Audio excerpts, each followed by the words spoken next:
అట్లాగా ఆ తర్వాత వచ్చి మళ్ళీ సారీ అని చెప్తాడు. అట్లాగే ఇప్పటికి 3-4 ఇలా నాయకులకు సంబంధించిన మనుషులతో చేయించారు. అదే టైప్ లో ఇది కూడా ఉంటుంది. ఇవి నిలబడే కేసులు కాదని వీళ్ళకి తెలుసు. బేసిక్ గా ఏంటంటే నిరంతరం జగన్ చుట్టూ ఉన్న మనుషులందరూ తినేసేవాళ్ళు, వాళ్ళందరూ మంచోళ్ళు కాదు, జగన్ కూడా మంచోడు కాదు అని ప్రజల్లోకి వెళ్ళడం కోసం ఒక కథ అలా అల్లుకుంటూ వెళ్తానే ఉంటారు. ఇక రోజు ఇది అయిపోయిందంటే మళ్ళీ ఇంకో సిరీస్ తీసుకుంటారనమాట.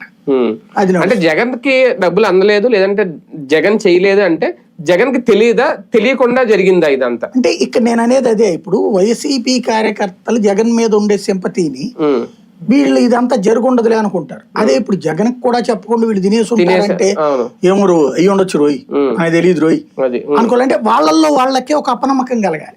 ఇప్పుడు కేఎన్ఆర్ చూస్తే, లేకపోతే నాకు నేను ఇంత ముందు కూడా గమనించాను, ధనుంజయ రెడ్డి కావచ్చు, కృష్ణమోహన్ రెడ్డి కావచ్చు, కేఎన్ఆర్ కావచ్చు, వీళ్ళు కనబడ్డప్పుడు నమస్కారం పెడతారు ప్రతి ఒక్క కార్యకర్త. జగన్ కి ఎట్లా పెడతారో వీళ్ళకి అట్లాగే సజ్జలు కానీ విజయసాయి రెడ్డి వాల్యూ తగ్గించడం అనమాట. అలా చూడగానే మనకు ఈ సార్ను కూడా ముంచేసి తినేసాడు ఫీలింగ్ రావాలి. ఒక ఏహ్య భావం లేకపోతే చులకన భావం రావాలి. రేపు ఎలక్షన్ ముందు వీళ్ళు ఏమైనా ఫోన్ చేసినా పెద్ద రెస్పాండ్ అవ్వరు కొంతమంది. అంటే ఇలా అనుకుంటే ఒకటేమవుతుందంటే, ఇప్పుడు జగన్ ని కలవాలని నేను వెళ్ళి అడిగాను అనుకోండి కృష్ణమోహన్ రెడ్డి, ఆయన పర్టికులర్ గా నా కోసం అని చెప్పి వెళ్ళి జగన్ ఏం అడుగుతాడు? జగన్ దగ్గరికి వెళ్ళినప్పుడు 4